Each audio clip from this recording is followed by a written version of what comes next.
Who was that man? The principal. Yeah, the principal. But what was the secret that none of us knew about the principal? That everyone listened to him at school, but no one listened to him at home. Yeah, he had were he really naughty? Yeah.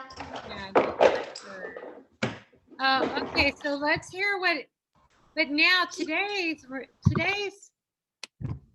chapter is called The Secret. So maybe something's gonna happen. What was his name? Mr. What? I can't remember. Mr. Morales. Mr. Morales. Okay, everybody get ready. Keith, what do you want to say? Morales is a name from Spider-Man Into the Spider-Verse. Wow, that's exciting. Okay. I'm going to mute everybody. Get ready to listen, okay? Plans are hatched. Oh, right. This is called Plans Are Hatched.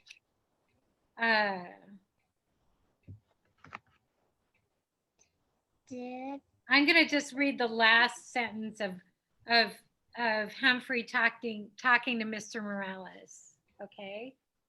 I wish I knew what to do, he said. Some way to teach them a lesson. I nodded. A lesson is just what those children needed. And I was just the hamster to teach them. Chapter 5, Plans Are Hatched. When Mr. Morales went into the kitchen to get a glass of water, I carefully opened the lock that doesn't lock and slipped out of my cage. I leaped over to the chair and then I scampered down to the floor and I hid in the corner behind the long curtains. Ooh, the escape in Mr. Morales' house. That could be bad. What do you guys think? Do you think that's risky? Maybe? Mr. Morales returned and sat down again. The children were still thumping and bumping and were now screaming and screeching as well. His kids. Say, Humphrey, maybe you need some water too, he said, and he leaned toward my cage. Uh-oh. Uh-oh. Mr. Morales gasped and he saw that it was empty. Humphrey, where did you go? I should have known you'd escape. I'd run away from those kids too if I could. But do me a favor, Humphrey, please come out. In a panic, he darted around the room.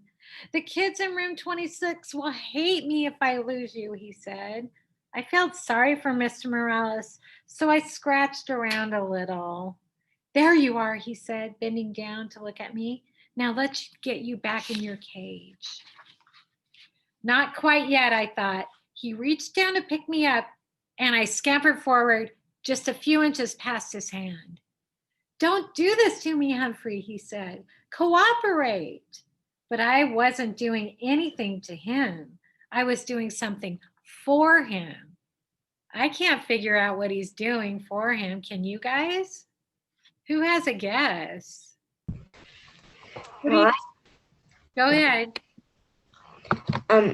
I don't know what he's doing. I don't know what Humphrey's doing right Me now. neither.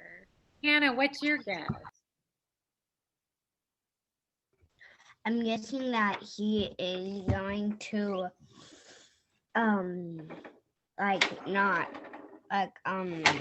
be friends. I think they're gonna be friends. I hope so. Well, let's find out. I don't know what he could possibly do for him. Why?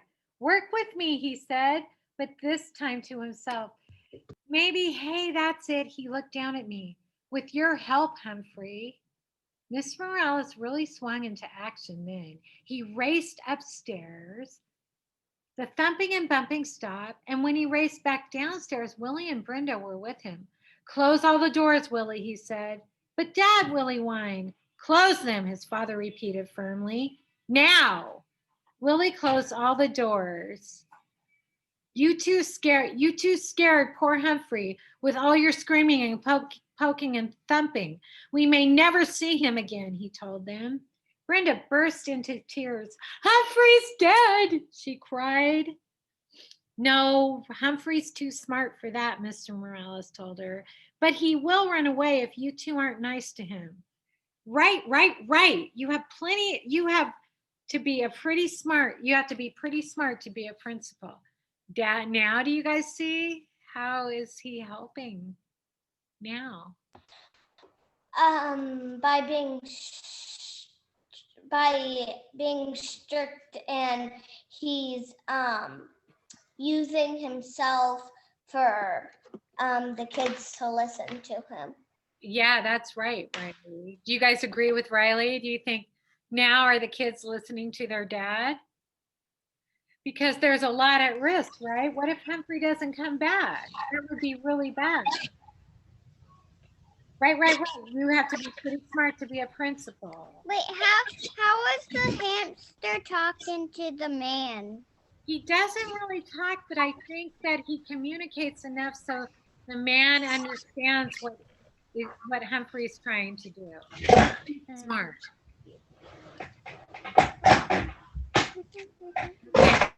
Somebody's banging around. I don't know who. Now, do you want to help me get Humphrey back? Yes, the children shouted. Mr. Morales explained the plan. He said the only way they'd get me back in the cage was if they worked together, and that they could only work together if they listened to him. And he said, and I mean really listen. They were listening now, and they kept listening too, because he told them the most important thing they could do was be quiet. So guess what? They were quiet. I'm pretty sure he's still in the room. Our job is to lure him back into his cage. Mr. Morales whispered that. He put my cage in the middle of the floor. Then he went to the kitchen and he got a handful of sunflower seeds. Willie and Brenda helped him make a trail of seeds across the floor leading up to the cage. Good, said Mr. Morales. Now we have to be very, very quiet and wait for Humphrey to pick up the seeds. But if you say anything or even move, you might scare him off. We'll be quiet, Dad, said Willie, and Brenda agreed. They all sat on the sofa. Do you think this will work? Willie whispered. Of course, Brenda answered. Dad's smart. Well, he's not the only one. I waited for a while. After all, the Morales children needed all the practice staying quiet that they could get. When Willie got restless, I started skittering along the floor. I hear him, said Brenda. Shh, said Willie. I waited a few more seconds and then scrambled out of the corner and grabbed the closest seed. I could hear loud gasps from the children, but I pretended not to notice. I scurried toward the second seed. This plan Mr. Morales and I came up with was tasty, tasty, tasty. I could almost feel 3 pairs of eyes fixed on me, but I ignored them. I grabbed up the third and fourth seeds, hid them in my cheek pouch, and then stopped right outside the open cage of my door. Inside, Mr. Morales had left a lovely pile of sunflower seeds. It was nice to be free, but my cage was home after all. Besides, until the day somebody fixes the lock that doesn't lock, I can get out whenever I want. The kids were still quiet, so I made a run for the cage. Mr. Morales quickly closed the door and the children began to cheer. We did it, said Brenda. Dad's the smartest man in the world, said Willie. Hey, you kids helped. When we cooperate and work together, we make a pretty good team, Mr. Morales told them. The best, said Willie. Mr. Morales squatted down and winked at me. Of course, Humphrey helped too. I'll say. The rest of the weekend with the Morales family was fine. Sometimes the children started interrupting their dad or mom, but Mr. Morales just reminded them that they could be polite if they tried. Willie and Brenda did. They tried. Mrs. Morales sold a house. It turns out that selling other people's houses is her job. So they celebrated with pizza and ice cream. Brenda learned to hold me gently. Willie even cleaned the poo out of my cage, which I appreciated. Life is good, I thought, as Mr. Morales drove me back to school on Monday morning. Okay, I'm going to turn the lights back on. Here we go. Okay. Then I remembered Mrs. Brisbane and how she'd said that I was a troublemaker and that she was going to get rid of me. Humphrey, you are a true friend, said Mr. Morales as he carried my cage back into room 26. Uh-oh. I'll never forget what you did for me. As soon as the class started on Monday, Heidi's mom came into the classroom and explained to everyone about taking me home on the weekends. How many of you would be interested? Mrs. Hopper asked. Every single hand in the class went up. Would you guys be interested? Would you want to take Humphrey home? If you would, let me see. Yeah, every single hand's going up, just like in room 26. Wow. Everybody's hand except Mrs. Brisbane's. Still, it was a pretty good week. I got 90% on the vocabulary test. I'll bet say I got 100%, but she still didn't raise her hand, even though she'd promised. And Aldo talked more and more to me every night. On Tuesday night, he leaned close in and he asked, Humphrey, don't you ever wish that you had a girlfriend? What do you guys think of that? Do you think Humphrey should have a girlfriend? I don't know. What do you think, Everett? Should Humphrey have a girlfriend? Like most hamsters, I'm pretty much a loner. So I really hadn't thought about it before. Not sure, I squeaked. I would like one, said Aldo, a really nice girlfriend. I felt so sorry for Aldo. I squeaked extra loud when he performed his broom balancing act for me. I was still thinking about him on Wednesday. After everyone had left, while there was still light coming in the window, I meandered outside the cage to help myself to any mealworms that Heidi might have left behind when she fed me earlier that day. The table was covered with newspapers, and while I nibbled, I browsed the news. All of life was there on the pages of the newspaper, births and deaths. Lost pets, sad, sad, sad. Funny jokes, good news, and bad news. Then there were the ads. My, there were so many stores, not just Petorama, but Shoesorama, Foodorama, Books Galore, and the wide world of tools. And there were other ads too. One in particular caught my eye that afternoon. Here's what it read. Work nights? Lonely? Want to meet others who work nights? The Moonlighters Club. People who work at night. Meetings are held during the day on weekdays. Hikes and outings to restaurants, parks, plays, movies, and much more. Now, who needs that? Who needs that? The night room janitor. Yeah, Janitor. he's lonely, isn't he? That sounds pretty good, doesn't it? There was a name and phone number at the end. I could barely believe it. That was exactly what Aldo needed. I could already see him smiling and happy going to parks and plays with the Moonlighters Club and having a girlfriend. But how could I get Aldo to read the ad? He'd probably just throw it away. Still, if I cut it out and left it in a place where he couldn't miss it, well, maybe. Hamsters don't have scissors, do they? But they have what? What do they have? Teeth. Teeth. Scissor teeth.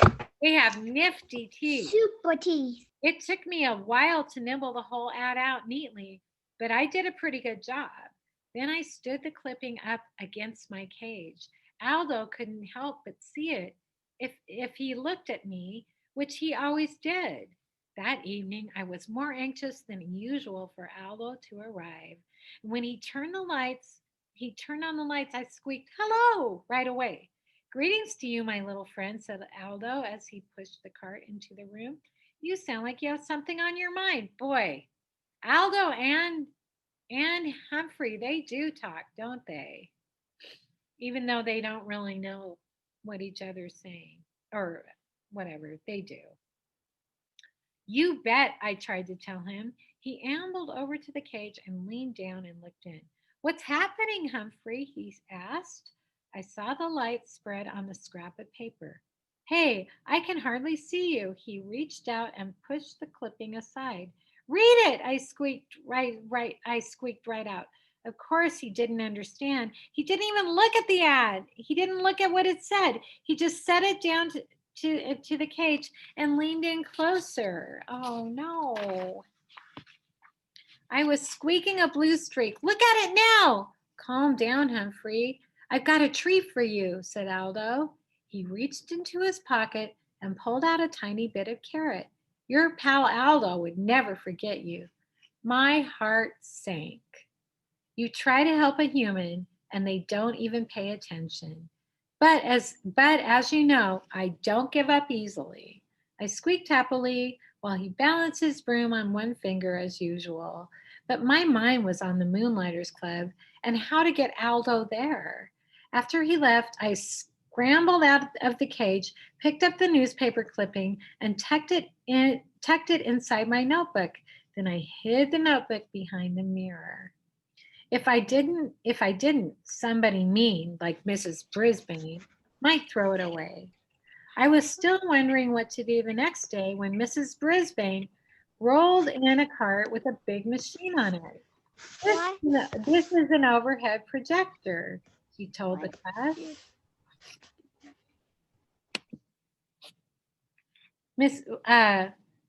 We are going to use it for some map work." When Mrs. Brisbane turned the machine on, a bright light was projected onto the wall.